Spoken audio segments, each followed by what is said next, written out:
আসসালামু আলাইকুম, স্বাগত জানাচ্ছি আরটিভি সন্ধ্যার সংবাদে। শুনছিলেন মার্কেন্টাইল ব্যাংক সংবাদ শিরোনাম। আপনাদের সঙ্গে আছি আমি কামরুন্নাহা রফি। সংবাদে এছাড়াও রয়েছে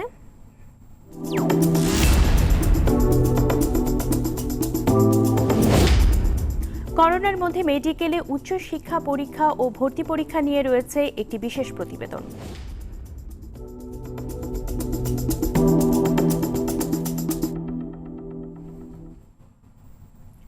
পশ্চিম মধ্য বঙ্গোপসাগরে সৃষ্ট নিম্নচাপের প্রভাবে দেশের বিভিন্ন জেলায় দমকা বাতাস আর বৃষ্টি হচ্ছে। বাগেরহাট, বরগুনা ও পটুয়াখালী সহ উপকূলীয় জেলাগুলোতে সকাল থেকেই গুড়ি গুড়ি বৃষ্টি শুরু হয়েছে। এদিকে পানি বেড়েছে সাতক্ষীরা সংলগ্ন সুন্দরবনের আশেপাশের নদ নদীর। তবে ক্ষয়ক্ষতি এড়াতে আগে থেকে ব্যবস্থা নেওয়ার কথা জানিয়েছে স্থানীয় প্রশাসন। প্রতিনিধিদের তথ্যচিত্রে আরও জানাচ্ছেন নবী ইসলাম। পশ্চিম মধ্য বঙ্গোপসাগরে সৃষ্টি হওয়া নিম্নচাপের ফলে দেশের বিভিন্ন জেলায় বইছে ঝড়ো বাতাস ও বৃষ্টিপাত। বৃহস্পতিবার থেকেই উপকূলীয় জেলা বাগেরহাট, বরগুনা, পিরোজপুর, ঝালকাঠি ও পটুয়াখালীতে গুড়ি গুড়ি বৃষ্টি হচ্ছে। নিম্নাঞ্চলের কিছু এলাকায় জলাবদ্ধতা দেখা দিয়েছে। পূজার সময় বেরোতে পারছে না, বাচ্চা কাচ্চারা ঘরের মধ্যে খুব কান্নাকাটি করছে। দোকানপাট বন্ধ, বিদ্যুৎ নাই, এমনি ব্যবসা বাণিজ্যের অবস্থা খুবই খারাপ। পানি বেড়েছে সাতক্ষীরা সংলগ্ন সুন্দরবনের আশপাশের নদ নদীর। বিধ্বস্ত বেড়িবাঁধ ভেঙে লোকালয়ে পানি ঢুকে যাওয়ায় আশঙ্কায় রয়েছেন স্থানীয়রা। বাতাসে উল্টা উল্টা এলা ঘরে টিন মিন ব্যাগ, এরপরে আমরা কেমন করুম, আমরা জ্বরে আমরা আতঙ্ক থাকি। এদিকে নিম্নচাপের কারণে ভোলা লক্ষ্মীপুর ও ভোলা বরিশাল রুটে লঞ্চ ও ফেরি চলাচল বন্ধ রাখা হয়েছে। চট্টগ্রামে মুষলধারে বৃষ্টির কারণে নগরীর অধিকাংশ রাস্তাঘাটই ডুবে যাওয়ায় চরম ভোগান্তিতে পড়েন মানুষ।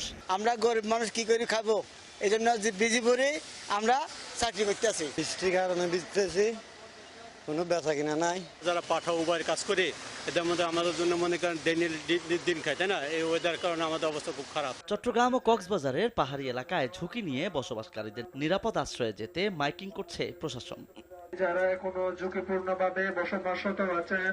অন্যদিকে বৈরী আবহাওয়ার কারণে কক্সবাজারের সঙ্গে যোগাযোগ বন্ধ থাকায় আটকা পড়েছে সেন্ট মার্টিনে বেড়াতে আসা 5 শতাধিক পর্যটক। অভি ইসলাম, টিভি। দর্শক, সাতক্ষীরা থেকে আমাদের সঙ্গে যুক্ত হচ্ছেন রামকৃষ্ণ চক্রবর্তী।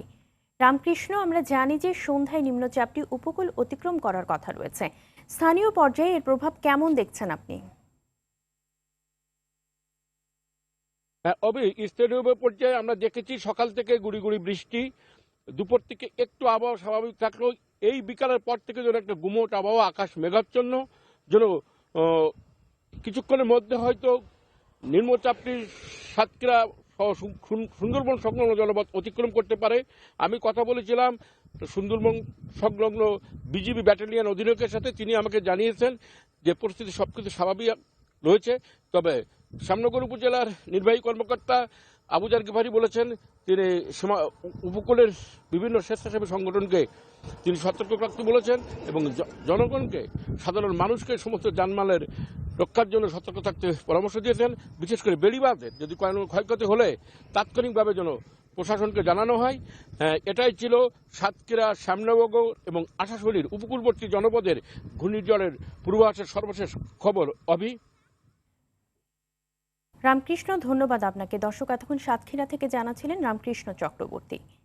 আবহাওয়ার সবশেষ খবরে বলা হয়েছে বাংলাদেশ ও ভারতের উপকূল অতিক্রম করতে শুরু করেছে বঙ্গোপসাগরে সৃষ্ট গভীর এই নিম্নচাপটি।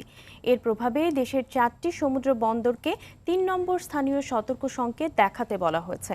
বিশেষ বিজ্ঞপ্তিতে এসব তথ্য জানিয়েছে আবহাওয়া অফিস। এতে আরও জানানো হয়, উত্তর পশ্চিম বঙ্গোপসাগর ও কাছাকাছি এলাকায় অবস্থানরত নিম্নচাপটি আরও উত্তর পূর্ব দিকে অগ্রসর হয়ে দুপুর 12টার দিকে পশ্চিমবঙ্গ বাংলাদেশের সীমান্তবর্তী এলাকার কাছ দিয়ে পশ্চিমবঙ্গ খুলনা উপকূল অতিক্রম শুরু করে। এটি এখন উপকূলীয় পশ্চিমবঙ্গ খুলনা এলাকায় অবস্থান করছে। উত্তর পূর্ব দিকে এটি আরও অগ্রসর হয়ে সন্ধ্যা নাগাদ উপকূল অতিক্রম সম্পন্ন করতে পারে বলে জানিয়েছে আবহাওয়া বিভাগ।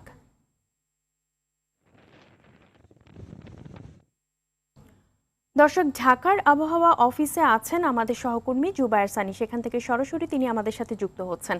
সানি, আমরা জানি যে নিম্নচাপটি সন্ধ্যায় উপকূল অতিক্রম করতে পারে এমন কথা বলেছিল আবহাওয়া অফিস। সবশেষ তথ্যে আবহাওয়া অফিস কি বলছে এখন?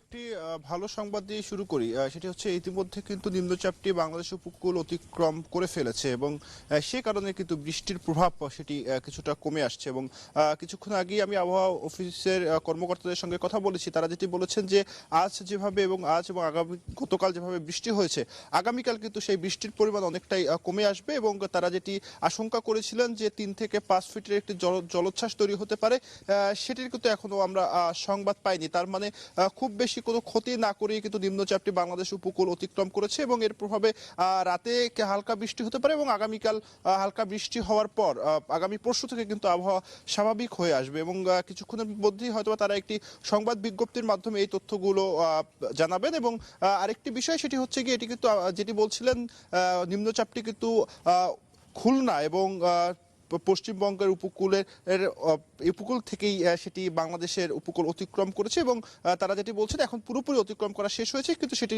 যেটি লেজ নিম্নভাগের কারণে কিছুটা মেঘ এখনো আছে, সেটি কিন্তু আস্তে আস্তে সরে যাবে এবং আগামীকাল হালকা বৃষ্টিপাতের সম্ভাবনা তারা বলছেন। অভি। সানি, ধন্যবাদ আপনাকে। দর্শক, এতক্ষণ আবহাওয়া অফিস থেকে জানাছিলেন জুবায়ের সানি। চলে যাচ্ছে পরবর্তী সংবাদে। বৈরী আবহাওয়া ও শিমুলিয়া কাঁঠালবাড়ি নৌ রুটে ফেরি বন্ধ থাকায় যানবাহনের চাপ বেড়েছে দৌলতদিয়া পাটুরিয়া রুটে। পাটুরিয়া ঘাটে পারের অপেক্ষায় আছে 1000-এর বেশি যানবাহন। এতে ভোগান্তিতে পড়েছেন দক্ষিণ পশ্চিমাঞ্চলের 21 জেলার যাত্রীরা। ঘাট কর্তৃপক্ষ জানায় পাটুরিয়া ঘাট পয়েন্টে যানবাহনের চাপ রয়েছে। ছোট গাড়ি ও যাত্রীবাহী পরিবহন বেশি থাকায় যাত্রী ভোগান্তি কমাতে অগ্রাধিকার ভিত্তিতে ওই সব গাড়িগুলোকে পার করা হচ্ছে এবং পণ্য বোঝাই ট্রাক পারাপার বন্ধ রাখা হয়েছে। এই রুটে 19টি ফেরির মধ্যে 18টি ফেরি দিয়ে যানবাহন পারাপার করা হচ্ছে।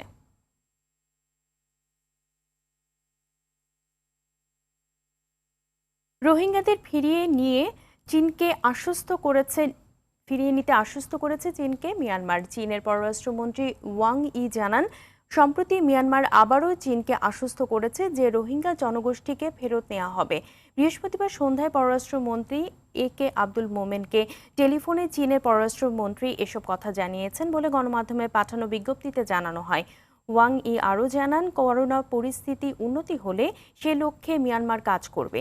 এছাড়া শিগগির বাংলাদেশ, চীন ও মিয়ানমারের মন্ত্রী পর্যায়ে ত্রিপক্ষীয় বৈঠকের উদ্যোগ নেওয়া হবে বলেও আব্দুল মোমেনকে জানান চীনের পররাষ্ট্রমন্ত্রী।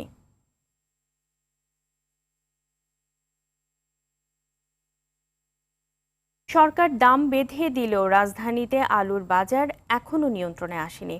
ব্যবসায়ীদের অভিযোগ, হিমাগারগুলো সরকারি দাম না মেনে এখনো বেশি দামে আলু বিক্রি করছে। চাল বিক্রি হচ্ছে আগের বাড়তি দামেই। বৃষ্টি ভেজা বাজারে ক্রেতার সমাগম কম হওয়ায় সবজির দামও কিছুটা কম। আরও জানাচ্ছেন এয়ার বাদল।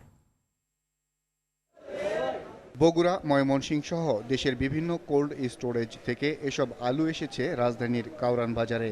আড়তে আলু সরবরাহের কমতি নেই। ব্যবসায়ীদের অভিযোগ, সরকারের বেঁধে দেওয়া দামে আলু বিক্রির কারণে লোকসানে পড়তে হচ্ছে তাদের।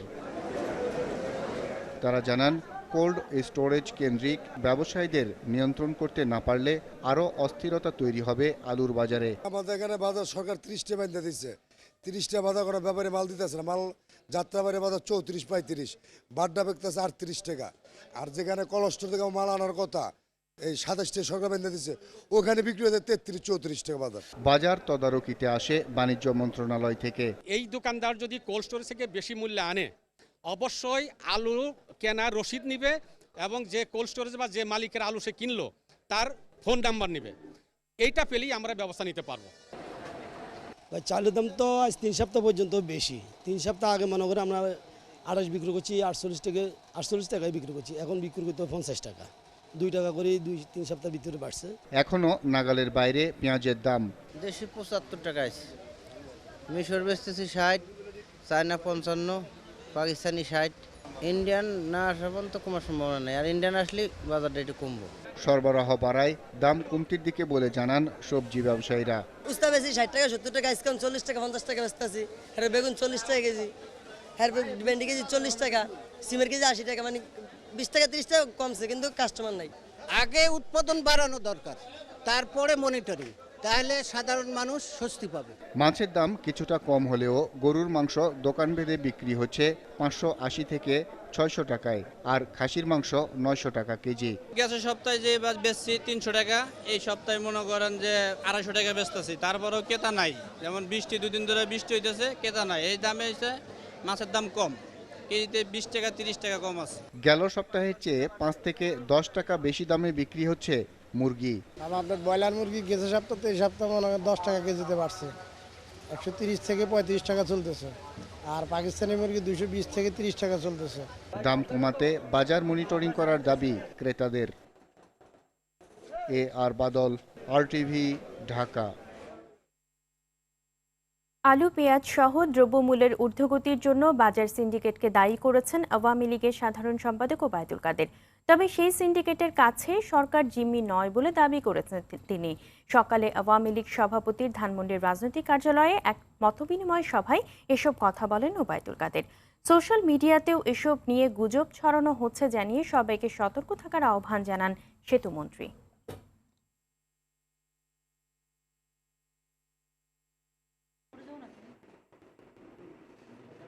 সিন্ডিকেট সবসময় কাজ করে, সিন্ডিকেটের কাছে হেরে যাওয়া এটা কথা ঠিক নয়।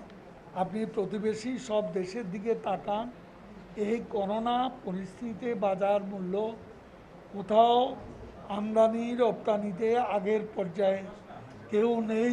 ভারতীয় পেঁয়াজ আসতে শুরু করেছে, অন্যান্য জিনিসপত্রের দামও এগুলো উঠানামা করবে। এখন বর্ষা, আপনাদের মনে রাখতে হবে এ সময়ে একটু দ্রব্যমূল্য বাড়ে, আবার এগুলো ঠিক হয়ে আসবে। করোনায় বড় ধরনের চ্যালেঞ্জের মুখে পড়েছে মেডিকেল শিক্ষা। একদিকে হাতে কলমে চিকিৎসার সুযোগ যেমন হচ্ছে না, অন্যদিকে বন্ধ রয়েছে নিয়মিত সব পরীক্ষা। ঢাকা বিশ্ববিদ্যালয় মেডিকেল অনুষদের ডিন বলেন, চূড়ান্ত পরীক্ষার মতো গুরুত্বপূর্ণ ধাপে অটোপাসের সুযোগ নেই। তিনি জানান, মেডিকেলে ভর্তি পরীক্ষা সশরীরে দিতে হবে। উচ্চশিক্ষা নিয়ে আতিকা রহমানের ধারাবাহিক রিপোর্টের তৃতীয় পর্ব আজ।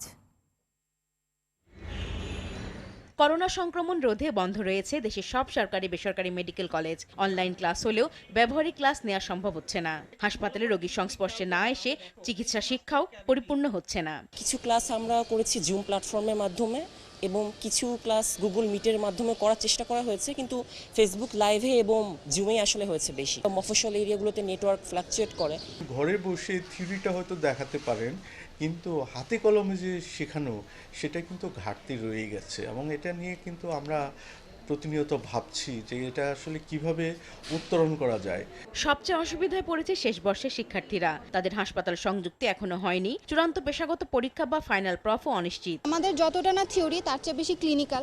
এক্ষেত্রে আমরা গত 7-8 মাস ধরে একদমই রোগীর সংস্পর্শে আসতে পারি নাই। ব্লক পোস্টিংয়ের মাধ্যমে আমাদের চূড়ান্ত প্রস্তুতি সম্পন্ন হয়, কিন্তু এবছর সেই ব্লক পোস্টিংয়ে কোনো নির্দেশনা আসেনি এবং সেটা কীভাবে হবে কোনো ব্যাপারে আমরা দিক নির্দেশনা পাইনি। আমরা এই নিয়ে গভীরভাবে উদ্বিগ্ন। কিছু শিক্ষার্থী অটোপাসের দাবিতে বিএমডিসির সামনে মানববন্ধন করেছে। ঢাকা বিশ্ববিদ্যালয়ের মেডিকেল অনুষদের ডিন বলেন, চিকিৎসা শাস্ত্রের অন্যতম শর্ত সরাসরি রোগীর চিকিৎসা পর্ব। এক্ষেত্রে বিকল্প পরীক্ষা নেওয়ার সুযোগ নেই। মেডিকেল সায়েন্স এমন একটা প্রক্রিয়া যে পরীক্ষা না দিয়ে এটাকে বা ক্লাস না করে অটো প্রমোশনের যে প্রক্রিয়া, কারণ এটার সাথে নির্ভর করছে আমাদের 16 কোটি মানুষের জীবন। সুতরাং আমাদেরকে এটা মেনেই সামনের দিকে এগোতে হবে। সেশন জট কমাতে স্বাস্থ্যবিধি মেনে শিক্ষার্থীদের দ্রুত ব্যবহারিক শিক্ষার পরিকল্পনা নেওয়া হচ্ছে। এদিকে একাডেমিক কাউন্সিল ও স্বাস্থ্য অধিদপ্তরের সাথে বৈঠক করে মেডিকেল প্রথম বর্ষের পরীক্ষার বিষয়ে চূড়ান্ত সিদ্ধান্ত নেওয়া হবে বলে জানান তিনি। এটা তাকে ফিজিক্যালি এসেই তাকে এই পরীক্ষাটা তাতে শিখতে হবে, এটা একদম পরিষ্কার কথা। এখানে কোনো ধরনের কোনো গ্যাপ রাখা যাবে না।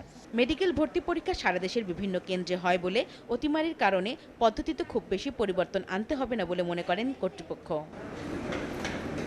আতিকা রহমান, RTV, ঢাকা।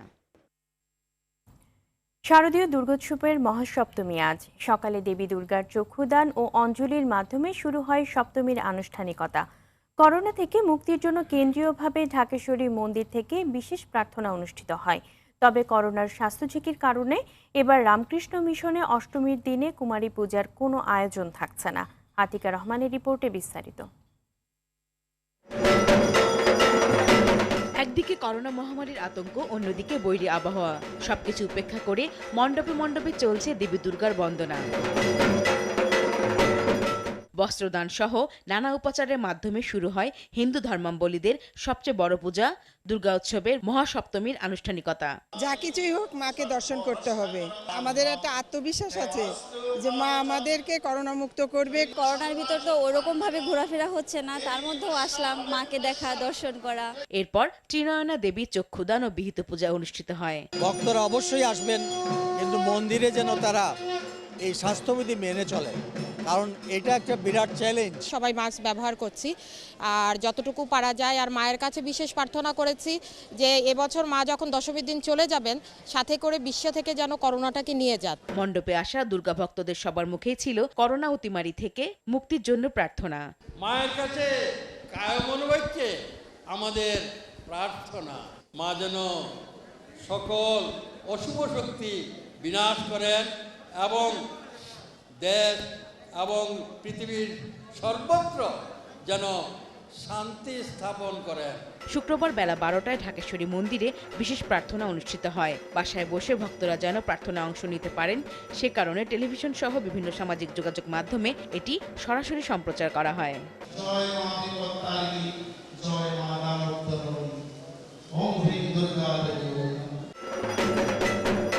আতিকা রহমান, RTV, ঢাকা।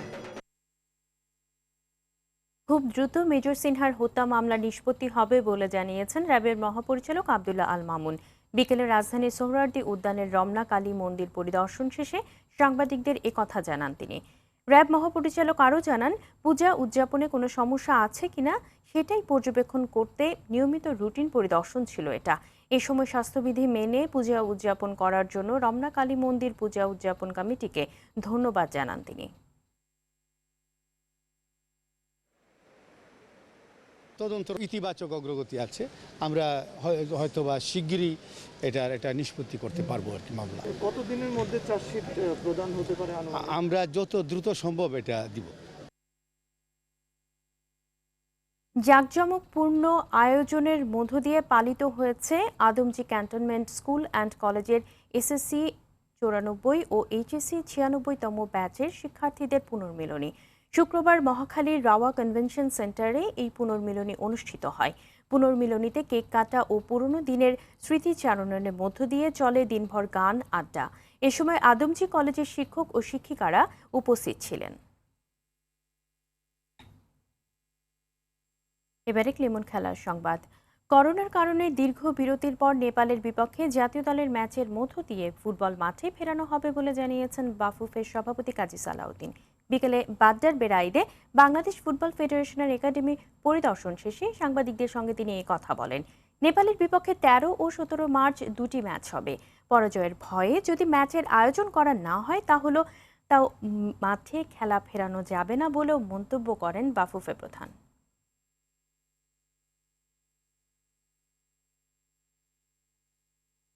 অযত্ন আর অবহেলায় বেহাল অবস্থা বিভাগীয় নগরী রংপুরের একমাত্র স্টেডিয়ামের। মাঠ জুড়ে কাশবন, ঘাস আর আগাছায় পরিপূর্ণ। প্যাভিলিয়ন থেকে শুরু করে সর্বত্র ভুতুড়ে অবস্থা বিরাজ করছে। রংপুর প্রতিনিধি জাহাঙ্গীর আলম বাদলের পাঠানো তথ্যছবিতে বিস্তারিত শাইখুল ইসলাম উজ্জ্বলের রিপোর্ট। হঠাৎ দেখায় মনে হবে এটি কোনো কাশবন, আসলে এটি রংপুর নগরীর স্টেডিয়ামের চিত্র। গোটা মাঠ জুড়ে কাশবন আর বড় বড় ঘাস, সেই সঙ্গে মেরামত আর রক্ষণাবেক্ষণের অভাবে স্টেডিয়ামের প্যাভিলন, গ্যালারির মূল ভবনের কক্ষগুলোতে ভুতুড়ে পরিবেশ। কক্ষের ছাদ থেকে খসে পড়ছে পলেস্তারা। করোনার পরে যখন স্টার্ট করলাম, তারপরে দেখলাম যে অনেক কাশফুল আছে। এটা যদি একটু পরিষ্কার পরিচ্ছন্নতা করা হতো তাহলে হয়তো আরো বেটার হতো। মেইনলি আমাদের মাঠ নেই, এটা একটা সমস্যা আমাদের। আর আমাদের এই ছেলেদের মাঝে এখানে আমাদের খেলতে হয়। একটু বৃষ্টি হলেই কাদো কাদো হয়ে যায়, মাঠের মধ্যে বল ওঠে না, ঘাস বড় বড়, যার কারণে আমাদের খেলতেও অসুবিধা হয়। সন্ধ্যার পর স্টেডিয়াম এলাকায় মাদক সেবীদের বিচরণ ভূমিতে পরিণত হয়। রক্ষণাবেক্ষণ না করায় ক্ষোভ জানান ক্রীড়া সংগঠক ও জনপ্রতিনিধিরা। মাঠে আসলে মানুষের জন্য একটা রুচি বাড়ে, মানুষেরা সুস্থ যেন অনুভব করে। আর এই স্টেডিয়ামে আসলে মানুষের একটা অসুস্থ অনুভব করে। কেন? ওই পরিবেশে নাই, কাশিয়ে দিয়ে ভরা, গর্ত দিয়ে ভরা, এ ভরা ও ভরা। এখান থেকে অনেক খেলোয়াড় অতীতে তৈরি হয়েছে, ভবিষ্যতেও হবে, এবং তার ধারাবাহিকতায় আমাদের এই স্টেডিয়াম বিভাগীয় অত্যাধুনিক একটা আমাদের বিভাগীয় স্টেডিয়াম, এটা সময়ের দাবি। আবহাওয়া অনুকূল হলে সবকিছু ঠিক করা হবে বলে আশ্বাস দেন জেলা প্রশাসক ও জেলা ক্রীড়া সংস্থার সভাপতি। এখন আমাদের যেহেতু করোনা পরিস্থিতি এখনো এমন পর্যায়ে আসেনি, সারা বাংলাদেশে কোনো জায়গায় এখনো খেলা শুরু হয়নি। আমরা যখন নির্দেশনা পাবো যে খেলাধুলা বা টুর্নামেন্ট বা অন্যান্য আয়োজনগুলো করা যাবে, তখন আমরা আমাদের স্টেডিয়ামে ওই আয়োজনগুলো আবার করতে পারবো। শুধু কথায় নয়, উন্নত মানের স্টেডিয়াম হিসেবে গড়ে তোলার দাবি রংপুরবাসীর। শাইখুল ইসলাম উজ্জ্বল, RTV। দর্শক, করোনা ভাইরাস নিয়ে আতঙ্কিত হবেন না, সতর্ক হন, নিজে পরিচ্ছন্ন থাকুন, মাস্ক পরুন, অন্যকে সচেতন করুন। এই সংকট মুহূর্তে প্রয়োজনীয় সব তথ্য নিয়ে আপনাদের পাশে আছে RTV। সন্ধ্যা সংবাদে এ পর্যন্তই। RTVর সবশেষ সংবাদ জানতে যে কোনো মোবাইল ফোন থেকে 24141 নম্বরে ডায়াল করুন। আর মোবাইল ফোনে সংবাদ দেখতে অ্যাপ স্টোর, গুগল প্লে বা উইন্ডোজ স্টোর থেকে ডাউনলোড করুন RTV অ্যাপস। এছাড়াও তাৎক্ষণিক ও বিনোদন সংবাদ জানতে বিশ্বের যে কোনো প্রান্ত থেকে ভিজিট করুন rtvonline.com, facebook.com/rtvonline এবং youtube.com/rtvdigitals। এখন থেকে RTV সব বিনোদনমূলক অনুষ্ঠান দেখতে পারবেন RTV প্লাসে। ধন্যবাদ সবাইকে।